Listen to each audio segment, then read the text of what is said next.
series of workshops that the grant program has organized around the theme of speculative realism.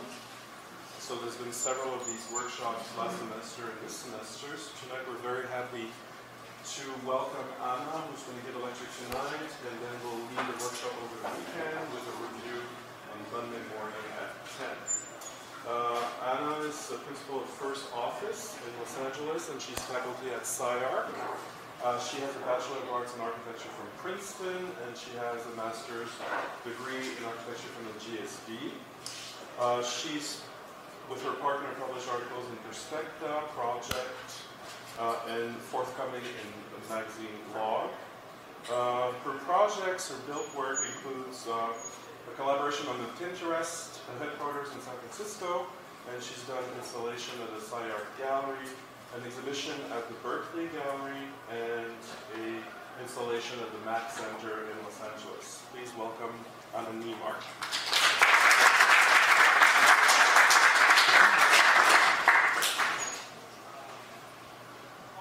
Hi, Jean-Francois, thank you for the introduction, and Dean Speaks, thank you for having me out in Syracuse. It's really exciting to be here, and thank you everybody for coming. I'd like to speak in particular about this final project that you mentioned, the MAK Center for Art and Architecture installation. And I titled today's talk, Room, Mountain, Paint, and Conduit, because that's what makes up this exhibition. But in order to begin, I'd like to start with kind of three other projects that set up some of the ideas. The first one is the Pinterest headquarters. The second one, shall I wait? No, I just don't know how to control the lights. It's in the back, I think, right?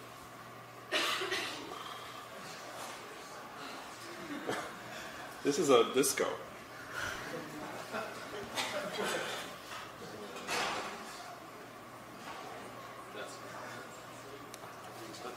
Is it possible to get a little bit of light in this? You want a light? Oh, perfect. Okay. Thank you.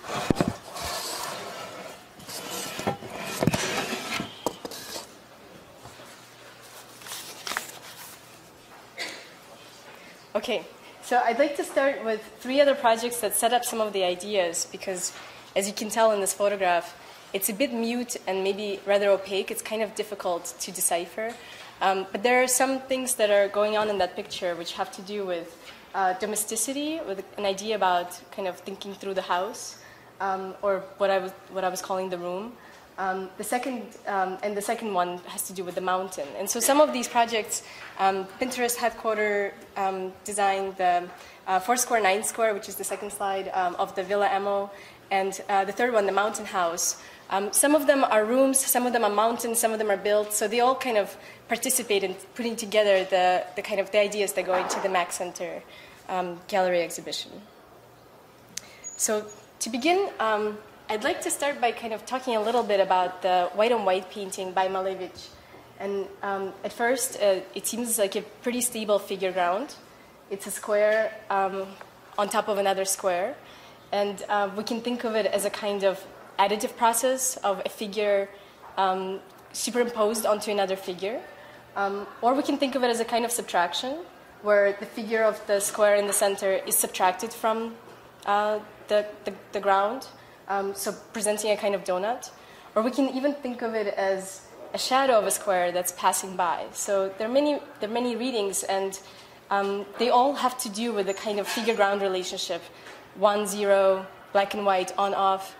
And I think what's kind of important, or what has been important to us, is that the painting is not black and white, it's white and white, or white on white. And so that it kind of destabilizes that relationship. It produces a flickering between the figure and the ground, produces a kind of depth in the painting. So to start, when we started kind of thinking about the Pinterest headquarters, we wanted to design a series of tables that took on the idea that was part of this painting and monumentalized it. And this was a collaboration with Jeanette Kim from All of the Above. So we worked out a kind of idea about monumentality. And these tables, the first one was 32 feet by 32 feet. So it's a 1,000 square foot piece of furniture, or almost at that scale, a kind of piece of architecture. that could be occupied both from the inside and the outside. Of course, to enter, you had to kind of crawl under to get inside of it. Or this one, which projected the figure as a room inside of the table, producing a kind of skirt. Or this one that formed the room on the outside, making it rather difficult to enter. So the figure was almost too big for the room that it occupied. And later would have to add kind of 3 or 4 doors in order to make this room occupiable. Or this one, which produces that kind of initial figure-figure juxtaposition, almost like a wedding cake. Of course, for us, this was probably the most exciting, where you could get your desk messy and then climb on top of the second level and continue to kind of keep going. And, you know, with the Pinterest guys, when I first heard about it, I mean, I didn't know about Pinterest 2 years ago when they came to us. So it's kind of maybe kind of funny, but I thought that would be something that they would really like, but they talked about obscurating, so much for modernism, I guess. But in the case of what we were interested in, we just kind of kept going with it. So when the company grew and they thought, okay, let's not build that one table, let's just keep going and think about the full interior. We came back with four paintings. So we added to the white on white from 1918 the other 3 compositions, the black square, the black circle, and the black cross from 1915. And these are all kind of the initial suprematist canvases by Malevich. And for us, they were very important because they presented ideas of non-objective art, which is to say that instead of thinking through art which is mimetic, instead of thinking through art that mimics reality or tries to produce another landscape or another portrait of something that exists out there in the world, non-objective art puts forward ideas in painting that produce a kind of parallel reality, or what Malevich would have called a kind of painterly reality. So these are objects that are not representational in that sense. And what's really interesting for us is, I mean, it was a kind of critique, I guess, of where we were coming from, because those guys were, when we visited the different headquarters of different tech companies, they have hammocks and foosball tables and teepees and, you know, different types of ideas about relaxation that are kind of nostalgic for spring break or nostalgic for some sort of like travel to the Caribbean. So non-objective art became our way of thinking through a way to produce a collective experience in that kind of situation, and a much more formal, let's say, collective experience at that. So from these 4, we designed 16 tables, and each one offered a very different kind of composition. They produced not only monumental furniture, but also kind of certain parts that were architectural scale.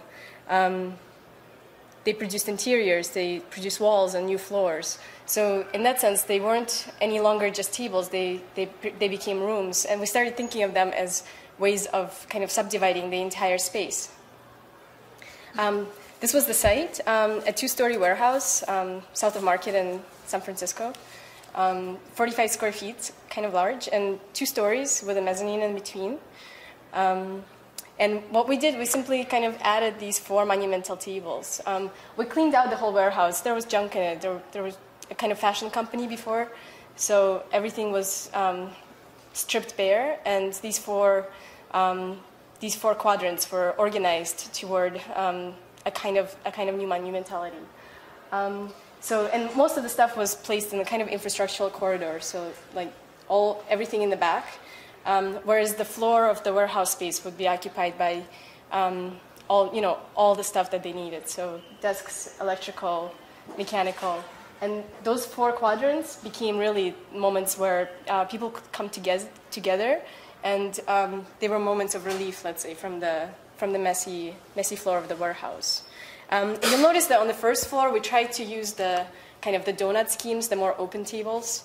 And then on the second floor, we were more interested in kind of producing some amount of enclosure, producing 4 really large offices with tables inside of them. And you can tell here there are moments like in the white on white table up here where we had to add kind of 4 doors so you could actually enter that space. It's really tight.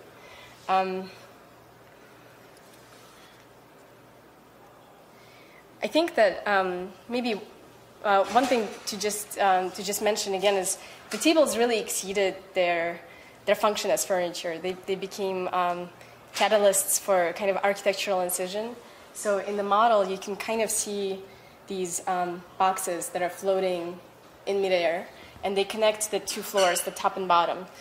They became the extrusions that combined the two floors and combined the different tables in different rooms. And as a result, we started thinking of them as these white volumes that were in the middle of the space. These are photographs of construction. So like the top room, this is the second floor connecting down to the ground through this kind of volume. So at this point, these are kind of architectural extrusions based on the initial table schemes. We realized at the time that we kept drawing these things in plan. We kept thinking of them as pieces of furniture that are sitting on these platforms. But in the end, what they were producing were these kind of sectional volumes. So we started making these models that abstracted them from the space of the warehouse. So this is the white-on-white model, and we called it a house. It has all the attributes of the house. So it has a wall, it has a roof, it has a room, it has a structure, it has furniture, it has people. So what it doesn't have is maybe it doesn't have a bathroom, it doesn't have a staircase. All the kind of functional services were occupying the warehouse. But all the other attributes were there. It was a kind of domesticated space. This one was the black square house. And it's a little bit different in terms of its form. It droops down. Its roof, it has two walls instead of just one. So it produces a more intimate experience at the ground floor. And then has the stack on the top. This is the black circle house. We thought of it as a kind of party house because you could really get on that round stage and have a kind of after hours experience. And this is the black cross, which kind of individualizes everything. Maybe you can think of the upstairs as 4 rooms and then one big one in the middle.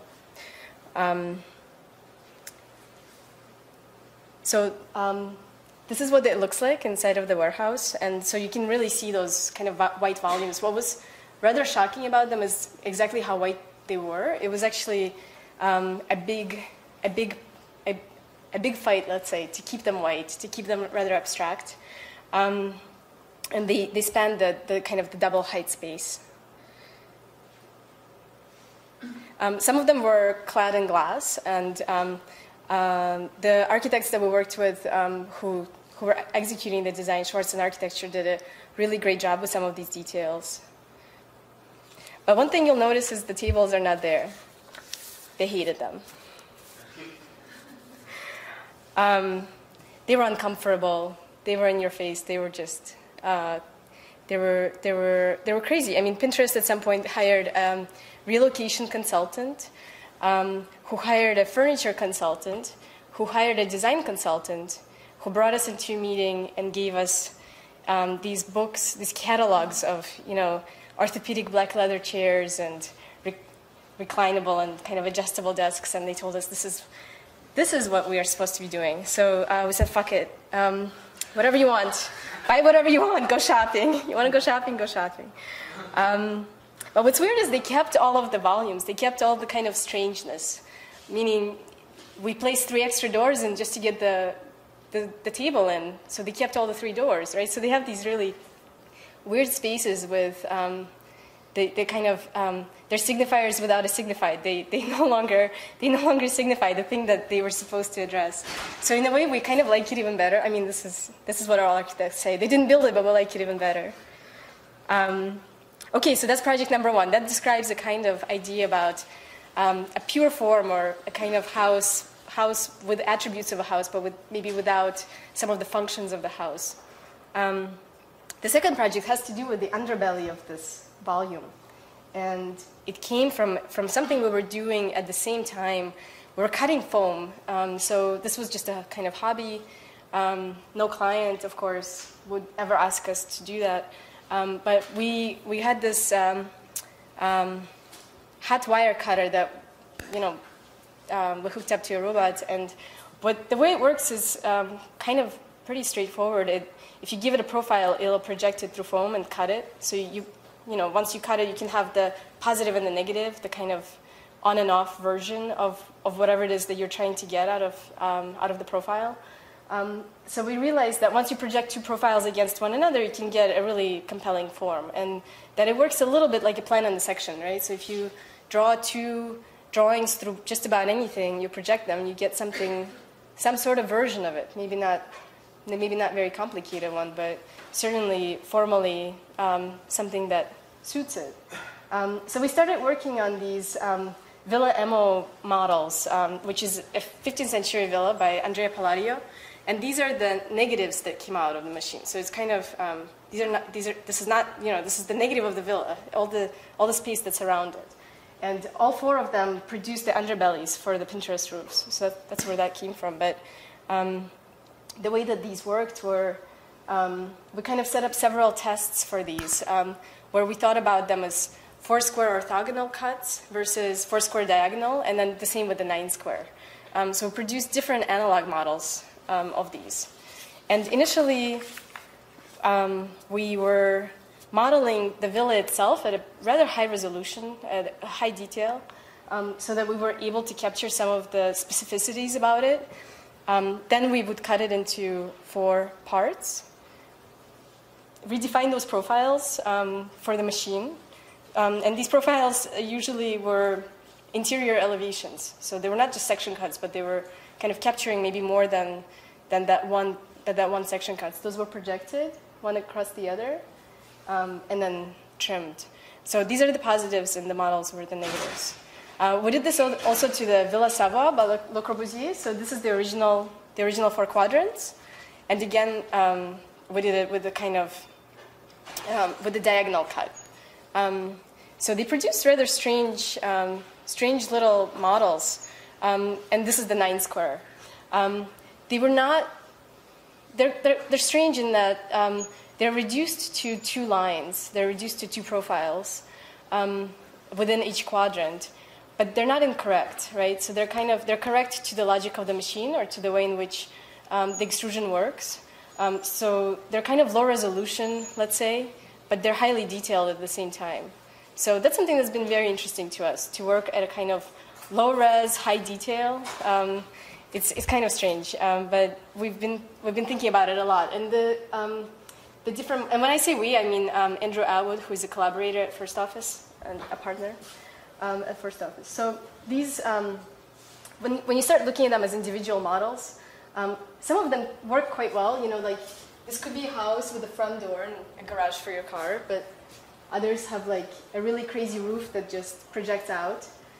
Yet others are perched on one leg, so they look like chickens or something like that. They're very strange individual forms, and each one read individually could be a kind of house or a small moment. But working with the Precedent, we kind of wanted to try something else, and there was a kind of moment, and this brings us to the third project, the Mountain House. There was a competition to redo the Peak, which was a 1983 competition that Zaha Hadid had entered, and that's her entry on the left. The Peak in Hong Kong, I think the competition was for some sort of a hotel, but when we looked at her entry, what was so kind of astonishing and beautiful was that the painting was just a painting of Hong Kong. It was just a painting of the Peak Mountain, and the project is somewhere up here. It's this little sliver inside the mountain is the entry, but truly the entry is the kind of representation of the mountain itself. And we realized that there is a long tradition of architects painting mountains that they never visit, which is absurd, but of course, Viollet-le-Duc has worked on Massif Central and worked a lot on Mont Blanc, trying to understand a way of reducing the chaos of the mountain to some sort of architectural convention or some sort of tectonic convention. So starting with these two, we recognized that to enter the competition, we couldn't just design another hotel. We had to respond to the brief or the kind of entry that Zaha proposed. So we basically took on the site as the starting point. So now the projection is the same. It's the same as the Villa Savoie or the Villa Emo projection, but here it takes on the mountain as the starting point and produces a kind of new representation of it, a kind of formal reduction through the same logic of the kind of projection. Sometimes this kind of new roof is coincident with the ground plane, and sometimes it produces a gap. So that gap became the interior space that could be programmed. And we argued for a long time, like, should it be at the same scale? Should it go back to the same site? Should it be a city or a casino or a house? Finally, of course, we decided it should be a house because, in a way, the project was a kind of domesticating of the mountain, something that is rather unwieldy and wild. Here became formalized through a logic of architectural drawing. And we started thinking of it kind of through a 12-step process almost, a kind of, we took it from the AA, so maybe anybody in the AA program will not find it very funny, but at the time we thought we were so hilarious. And we took those 12 steps and we literally translated them into a kind of sobering up of the architectural process. Like, how do you tame a mountain? How do you domesticate it? So these are the steps. And we started thinking about it in relationship to other wild versus civilized things. For example, if you take a wolf, it's probably rather arbitrary what its form is. It doesn't really have a form, but a dog has form because we've bred the dog to be a certain type of dog, right? It has a breed, it has a kind of geometry or look that we wanted it to have, right? So the kind of idea of domesticating something wild was really interesting to us. So when we started working on these drawings, we thought of them as a kind of poodle making. Like, how do you make a poodle? How do you make a house? Something similar to that. This is that moment where we project apertures and windows and doors onto the volume. And basically, the result is a kind of, a kind of mountain house, let's say. And, these things, of course, I can be quite honest, they're based on Hayduk's work, and we're looking a lot at his Texas houses, the kind of translation of 9 square projects into the diamond houses that rotate the frame and think about the kind of orthographic interior against a diamond perimeter. When we draw something like this, we're quite aware of the fact that it's a diamond in plan, and we're trying to project a 45-degree axonometric. Okay, so this should kind of set us up now for the image that I started with, and maybe it makes a little bit more sense now that you see the room in the center is slightly rotated. That's part of that diamond rotation. There is a mountain inscribed on the wall, but it's hard to see, and I'll get some kind of zoom-ins on this. And it is a domestic interior, meaning that there's certain cues within the architectural parts that talk about, let's say, light switches or door jambs, right? Something really strange happened that summer because we were working on these mountains, and then I got an email from Constanze Rum, who is an Austrian film director, and she sent me a picture of a character in one of her films standing in front of this mountain. We sent her back the other picture, which is of an interior by Viollet-le-Duc in his house in Lausanne. It's his atelier that he covered with a kind of panorama of one of the mountains. And it was decided that we should work together on this, obviously. So we decided to do collaboration at the MAK Center. And the project was a kind of twofold project. On the one hand, we were hired as architects to design a screening room. So you see on the right, the enclosed volume would hold the projection of the movie that she was going to play. But on the other hand, we were also asked to design a kind of architectural installation that could stand alone as its own kind of piece of architecture, side by side with the film projection. So that mostly happens on the outside. Let's say the room on the left that's open, and we were very interested in that kind of duality. When architects are asked to do something like an installation, you kind of often get like a really big sculpture or like a mock-up, and it's a little bit weird in that it confuses sometimes what it wants to be. But when architects are asked to do, let's say, service, redesign the bathroom or build a house. It's usually done through the conventions of architectural drawing and the conventions of building, and those things seem to me a little bit more interesting. So we tried to ask the question, how do you do an installation, but through the conventions of building and through the conventions of working, the way in which architects work. So that means through construction drawings or through specification books. And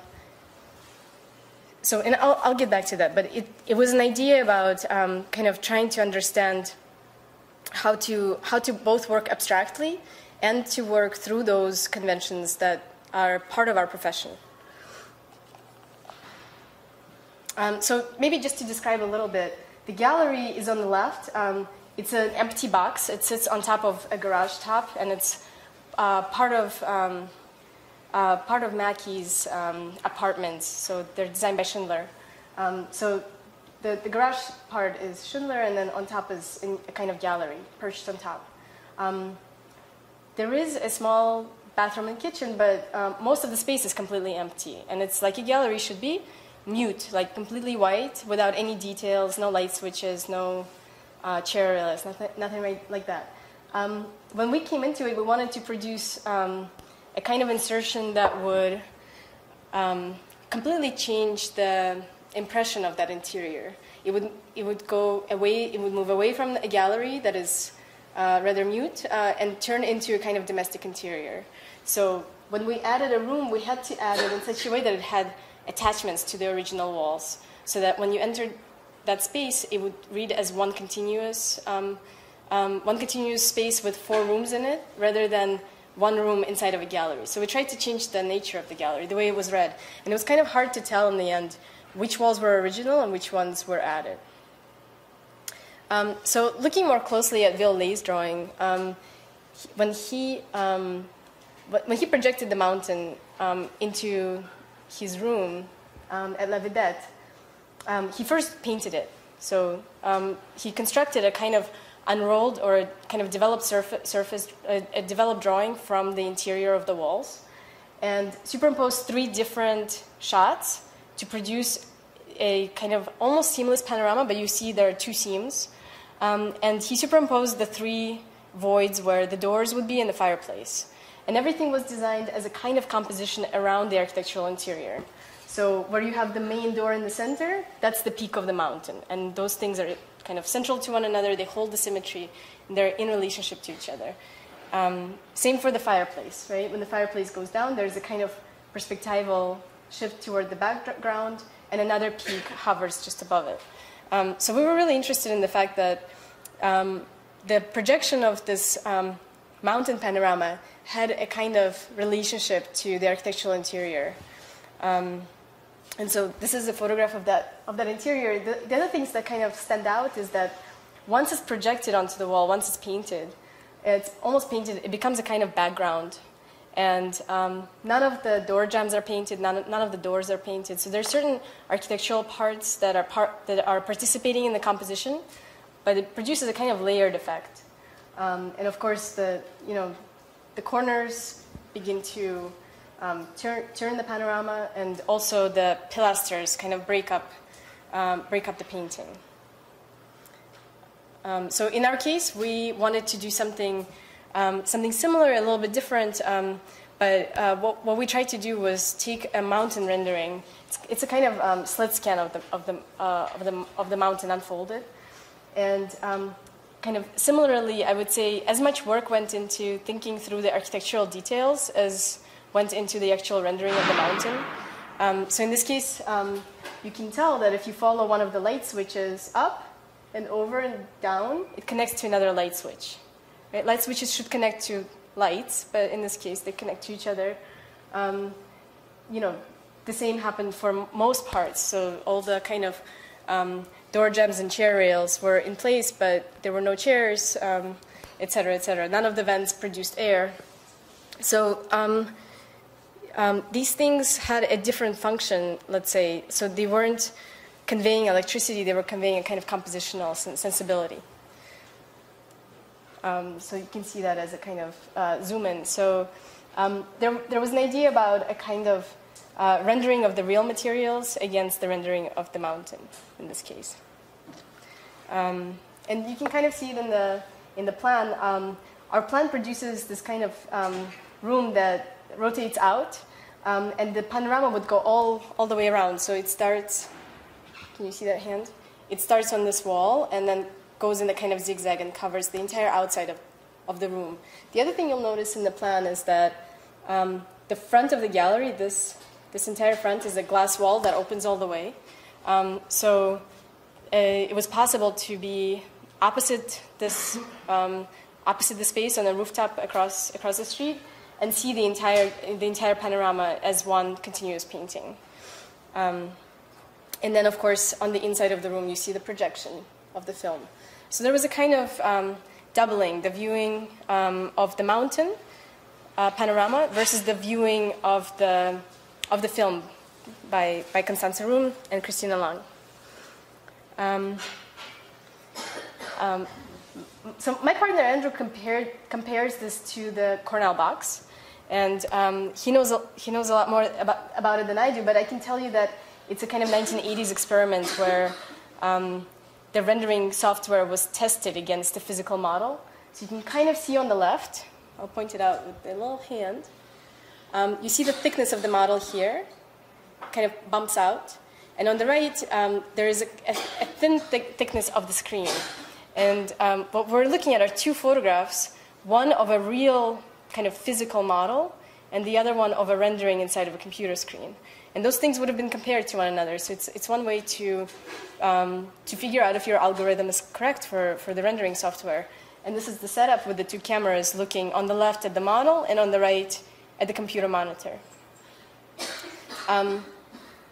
So that kind of comparison, or the translation of, let's say, between a model and a rendering, was something that is quite important for this project. But what we were trying to do is translate it backwards. Like, instead of thinking of how do we produce a perfect rendering that represents what we see in reality, we tried to go backwards and think about how does rendering influence the way that we make physical models, the way in which we understand space.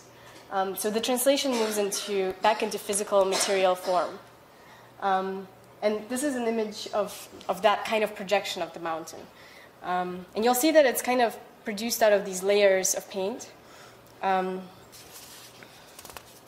So back to white on white. One thing about this painting is that it produces depth simply by changing the hue of one color. It's a warm background of white versus a cold kind of white, which is the figure. And so that kind of specificity, the idea of choosing a white paint and the idea of kind of thinking about those two as all of a sudden not existing in the same plane, producing depth, is what would have been called the factura of painting, kind of thinking about the factura as a kind of material of painting that produces a conceptual idea about its depth. So if in painting there is an idea about medium specificity, where through the paint and through a close understanding of exactly the hues and the texture and the width of the brush, we can produce depth in an otherwise flat canvas in a kind of two-dimensional space. We're trying to think of whether that could potentially exist in architecture. What would the parallel of that be? And I would say, like, we don't have medium specificity in architecture because there are too many factors, there are too many things that come together. But what we realize is we have specification. So a slightly different concept, but at the same time, equally specific, meaning we still have to choose our paints, we still have to choose our brushes, right? So we understand that there are certain ways of working, certain ways of building that are embedded in the way in which we have to produce our ideas and build these projects. So in the case of painting a mountain on the wall, if that's what you were going to do, you'd have to decide, is your roller going to be like a 4-inch roller or an 8-inch roller, right? Is it going to be, with little hair on it, or a spongy roller? What kind of paint are you going to use? An interior gloss or matte or white or off-white?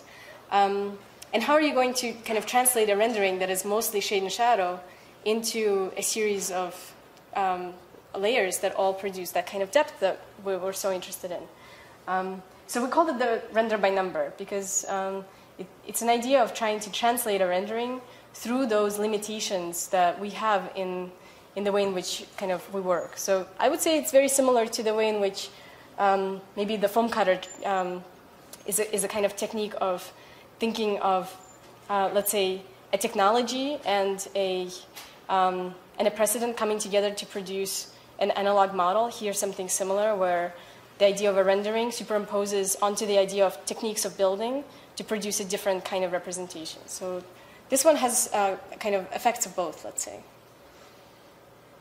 And so we started thinking very carefully about what it means to write a spec book. Usually a spec book is something that we write at the very end of a project where we've designed it. So we write a spec book so we can give it to the builder to build it. And between the spec book, which gives kind of written instructions, and something like a construction design set, those two things can speak to each other and a project can be built. But in this case, the spec book kind of preceded the design process. So we switched the order around and started thinking of the spec book as something that was representational. And I wanted to read a couple of moments, just so you have an idea of what a spec book sounds like.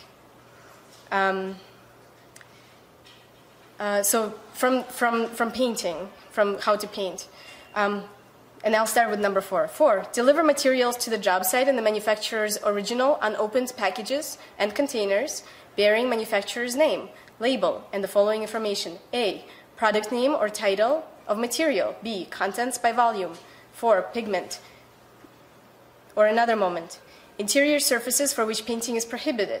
A, sprinkler heads. B, heat and smoke detectors. C. So these things are super general. They're copied from one set to another. They're not specific to a project, but they read to us, they read like a Samuel Beckett novel. They read actually quite beautifully. They're strange instructions for a kind of play that has almost no action. So we thought, okay, we have in our profession this beautiful document that we haven't thought about critically. So how do we bring it in? So what you're looking at, like on top, are all the layers of paint. They are separated into several values of white, and each one is given a kind of white paint. So in this case, you're looking at Sherwin-Williams on the right and a Glidden white interior premium paint flat on the left. All the paints that we tried to use were just the bright white interior matte. But of all the different kind of labels. So when you juxtapose them together, they produce actually quite a bit of a difference in their tone or hue or reflectivity. And we added some pigments in the end. It didn't really work perfectly, but in the end, all of these are kind of composing that image.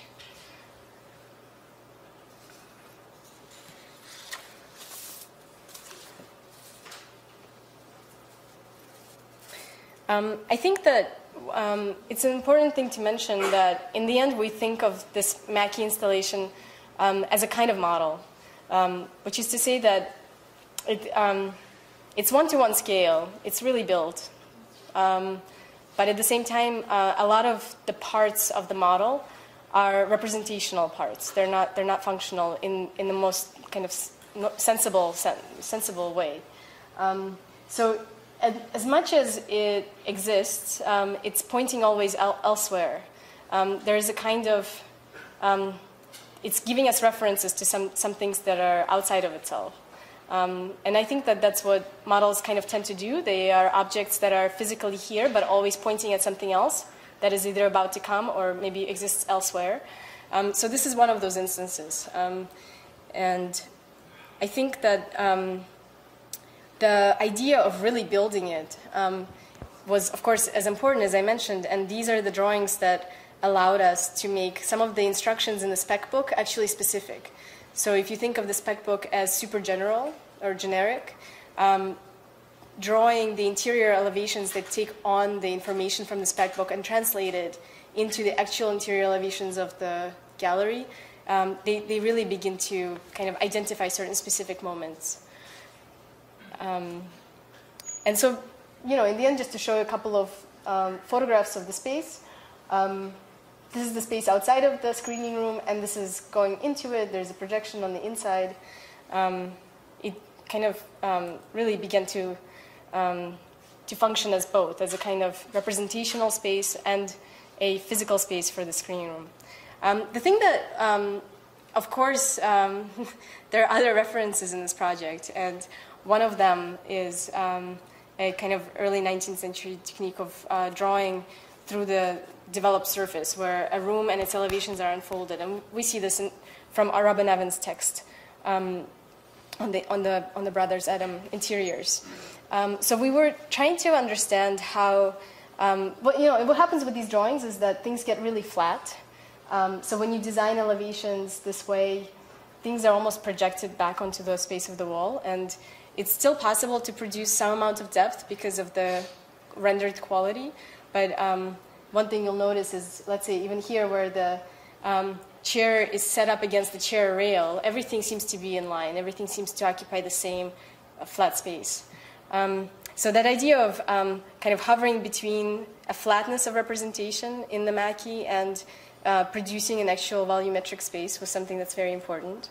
But what we ended up doing is taking all of the drawings from the drawing set, which were just kind of specifying the interior elevations, and trying to understand them as a kind of developed surface drawing. So we tried to put them together as a kind of unfolded space. And one thing we realized was that because we unfolded the entire gallery, not just our addition to it, we had a garage, a staircase, an entry point, a kind of vestibule, a balcony, a living room, a bedroom, a hallway, kitchen, and a bathroom. So we had a house, and we called it at that time the Mountain Flat, just to be a little bit funny, but I think eventually this is a kind of drawing that sets up an idea for how to design a house. So in a way, we're really thinking of the MAK as a kind of model of that. What is the model pointing to? Hopefully it's pointing towards something like a house, where these things can be maybe refolded into a different kind of volume.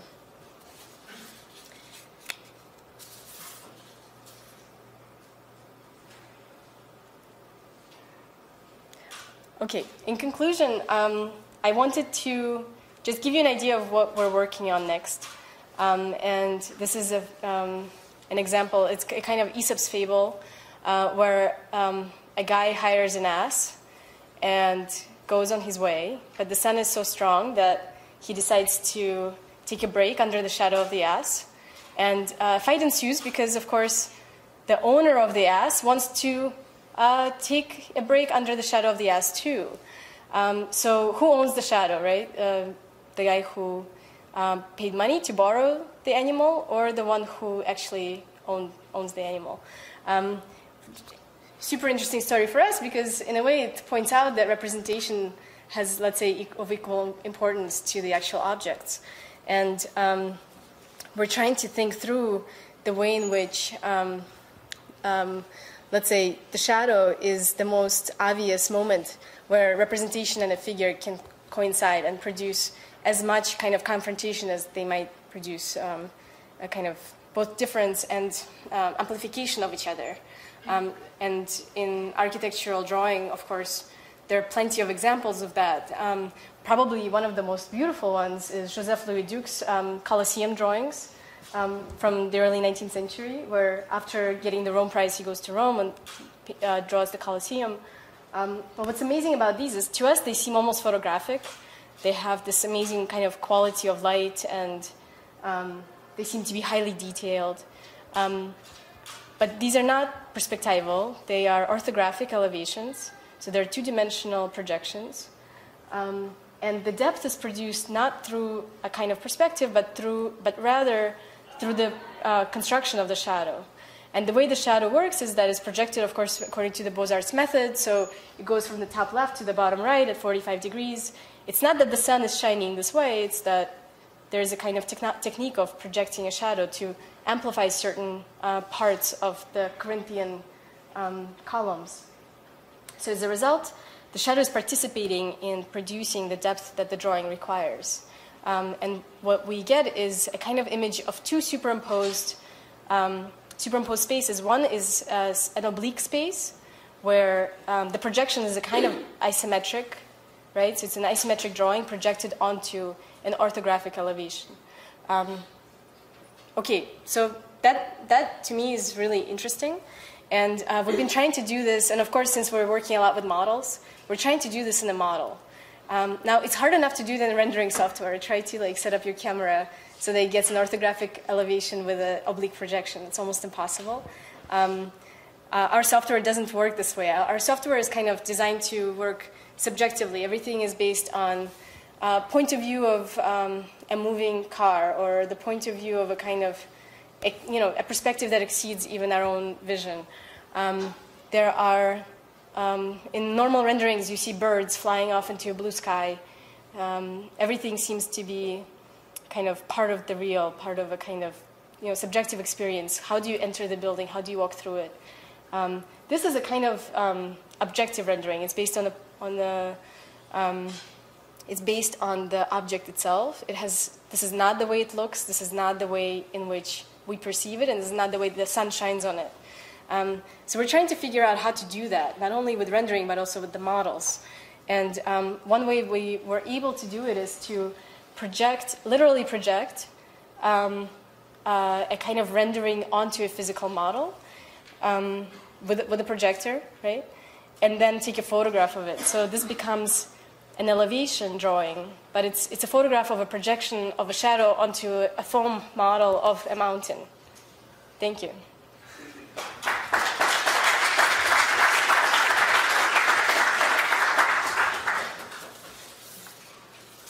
Would there be any questions for Anna? Yeah, I'd love to take questions.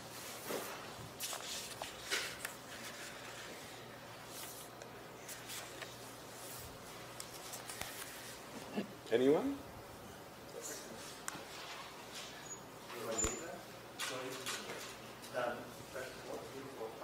Thank you. Lots of intricate interlacing of sort of intriguing observations and maneuvers and stuff.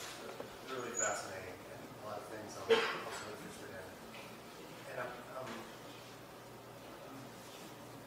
going very back to your first slide, with the Mullion, but it could be almost any of the projects where there's a kind of historical artifact that's introduced. And then the best I can understand it or explain it to myself is it sort of gets repurposed. So it's historicity isn't that important. So it's a little bit like, to me, the parable would be when you did the Pinterest headquarters and you said, oh, okay, go ahead, do what you want with it, right? And it's sort of like, I can imagine Mullion saying that to you, right? Okay, Yes. Go ahead. That's not what I was He'd be doing. so upset. Yeah, because, it was intended to be revolutionary and shocking and somehow having an impact or at least a commentary on some very profound conditions, right? And so I'm interested in what you think about that idea of repurposing, but also maybe I think the reference to Beckett was interesting in that regard, that there's a kind of gaming that it seems, a gaming ethic of the work that, it's almost, well, you make the rules of the game, you play the game, there's really no point to the game. It's not even Right. chess or football or anything. It's specification for specification's sake. Yeah, It's like, you can change the rules at any time. right. So I don't know. Those are some sort of impressions, but I wonder how if you feel like they're fair impressions or how you react to that. Yeah, I think that to the first question about precedent, I think, especially in the case of the white-on-white tables, at that time we were reading a lot of Lisitsky, who is a very different kind of character than Malevich. Like, if one guy is almost like a monk who is really kind of almost praying in front of the black square, Lisitsky, who was his student, was very much interested in the way in which these suprematist canvases would literally project into space as parallel axonometric models would. And so a lot of his work was much more down to earth and, let's say, thought through, far less interesting, I would say. But I think that following some of his writings, especially the text on A in pangeometry, the text that kind of sets up the idea of parallel projection, meaning instead of thinking of perspectival space that moves toward one vanishing point, thinking of working in parallel space, both in front and behind the canvas. We literally built kind of the argument through that text at the time. So I think more and more we're trying to move a bit away from using precedent literally and trying to understand what were the ideas behind some of the works. So thinking of a painting that produces depth and then thinking of how that depth can be produced in a rendering would be a way of repurposing some of the ideas without literally using the content of those objects. So hopefully that's where we're moving next. We're trying to move away from the literalness of some of these materials. In terms of the Beckett and the purposelessness of it all, I think it is pretty useless. I think that eventually we might make a difference in that we're becoming a lot more conscious about the tools that we use. And this project is about producing that kind of consciousness. So rather than using the tools blindly, rather than thinking of rendering as a pushing of the button, trying to actually think through these technologies that are part of our academic and professional world as tools of representation. How do we begin to design those things? How do we begin to design through their logic?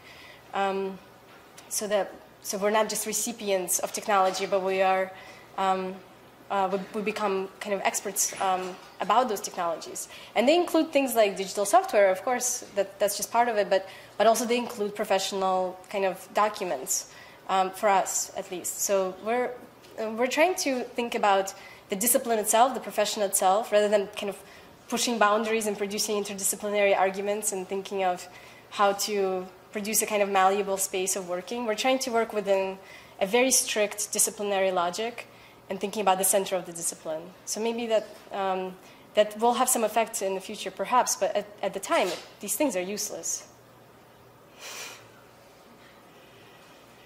Yes, Kyle. I think it's a little bit of a follow-up question, and mostly related to the Foursquare 9 project. And you've partially answered the question already, but I think there's a little bit of merit understanding what that process yields to kind of analyzing precedent in a different way. So by kind of taking these precedent projects in an unbiased way and translating them, it allows us to look at that work in a different way. So there's an analytical aspect to the process. That's right. And I guess I'm also wondering then, what's the relationship between the analysis of the precedent through translation and that same strategy as a kind of projective design tool? So is the resultant of the Foursquare 9 project representation and analysis, or does it become a kind of spatial and formal project as a kind of projection of design strategy? I mean, I think it's a little bit of both. So the idea is to produce an object that has attributes of both, that where kind of lines of analysis or kind of analytical line work is as important as the formal content that preceded it. I mean, it's not unlike the Peter Eisenman kind of exercises where the Casa del Fascio diagram literally becomes a house, and we're super aware of all of those precedents.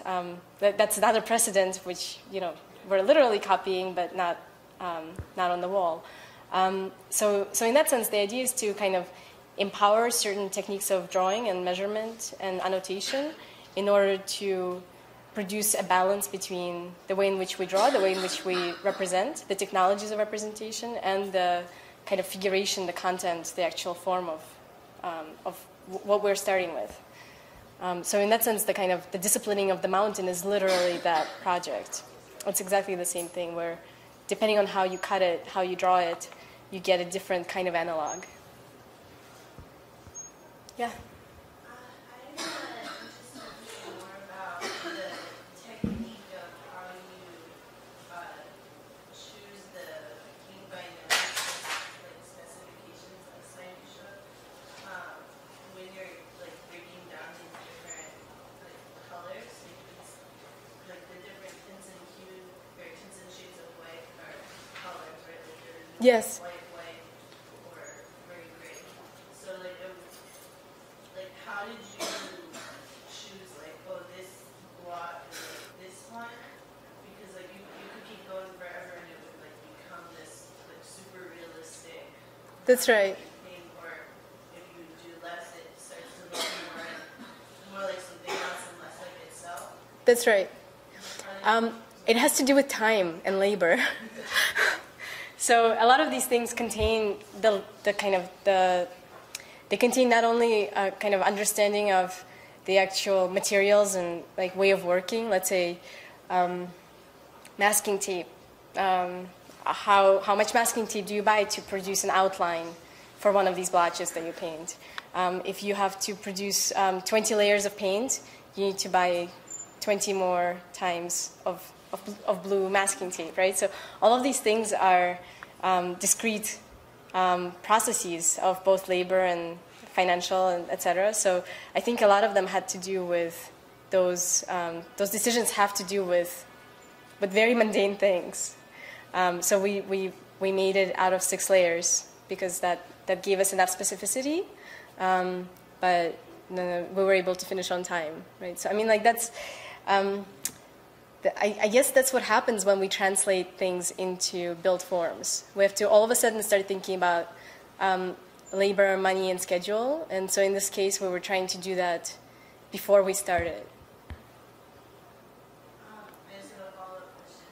So when you, before the built work and you're doing these renderings,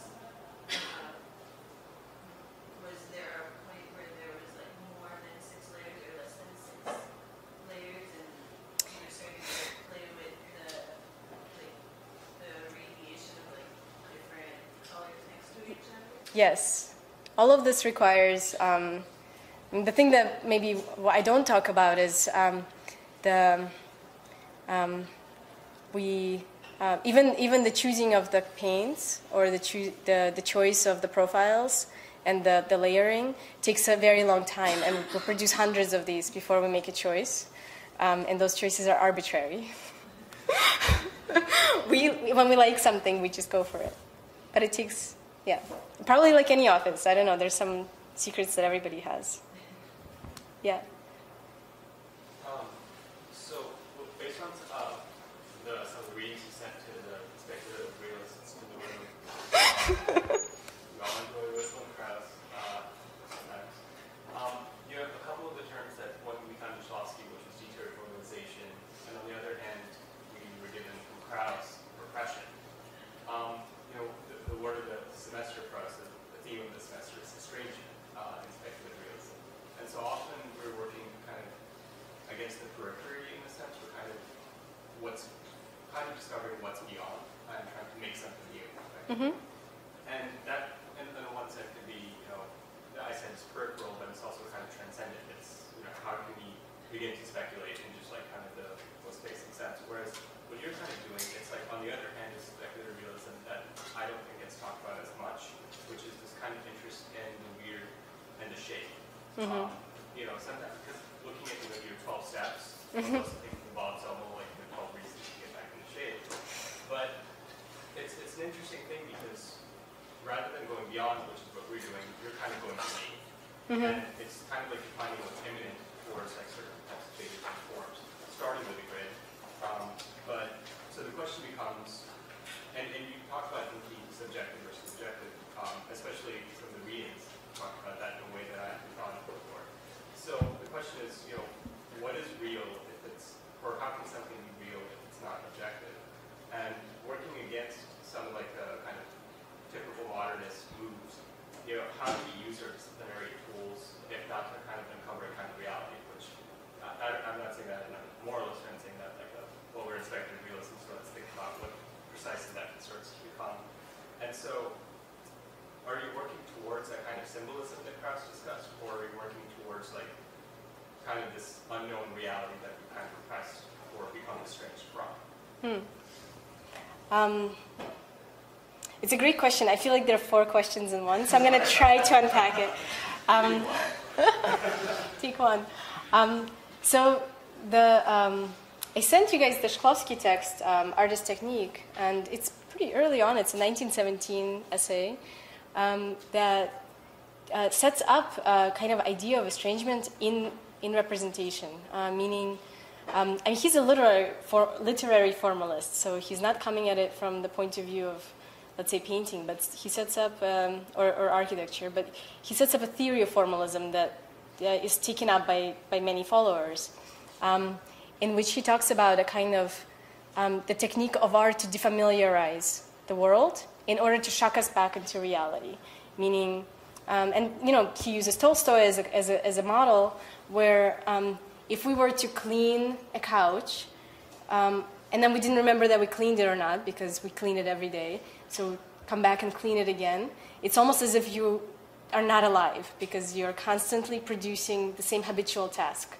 That's what happens in life, Shklovsky argues, whereas what happens in art is a kind of shocking newness that, or somehow distance from that everyday life that is supposed to bring you back to your wife happy and able to perceive new things in old everyday terms.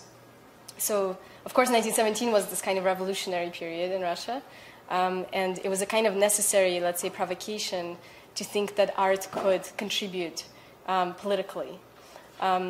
So, in a way, that's the idea of estrangement to me has to do with working through art practices, and thinking through that. But in terms of Krauss, I think what she's talking about is quite interesting, where she links the project of the abstract grid back into the 19th century model, which had to do more with, let's say, the grid in things. And she traces a kind of history into paintings of windows, let's say, that have their own material grids in them, which, for example, in the David Caspar Friedrich painting of the room with an open window, you begin to perceive a change in the canvas from a perspectival space where the window is open and all the lines lead to one vanishing point, versus a kind of flat space of working, which is more abstract and, let's say, produces depth without the use of perspective.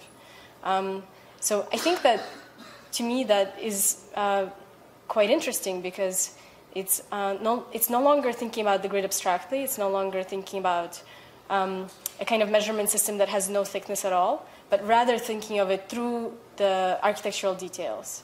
So, like, the window frame becomes, it's both conceptual and material. It's both a line that is perspectival and a line that is material. That's literally a profile of that Mullion.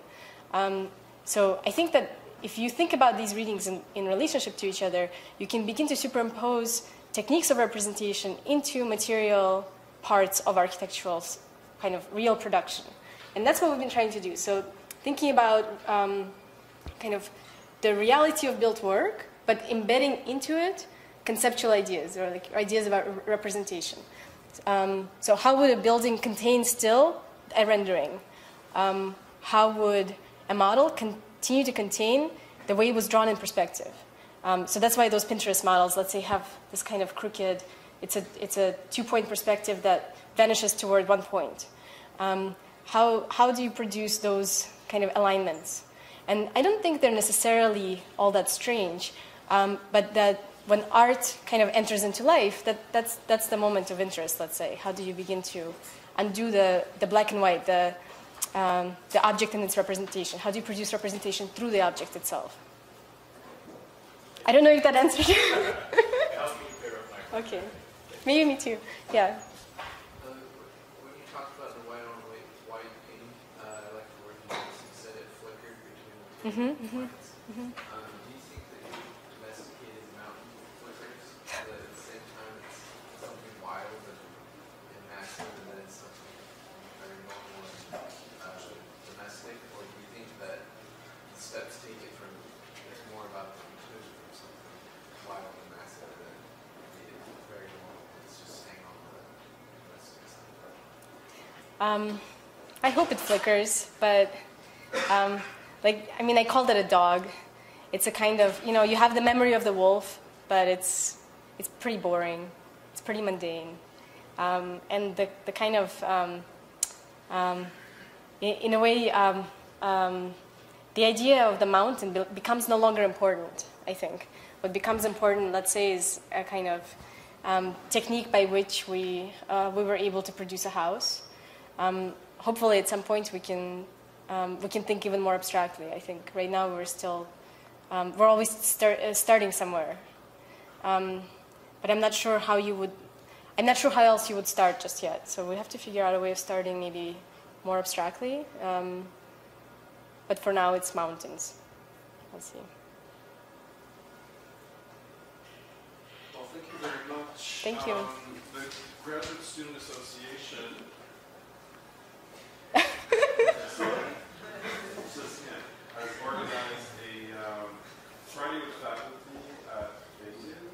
For those who don't know where it is, it's on Cross Street at the corner of Marshall. So this will take place in an hour. And we'll bring our guests. So if you want to ask a couple of questions, again, come up. And for those who are in the seminar, I would like to just touch base with you. So thank you very much again.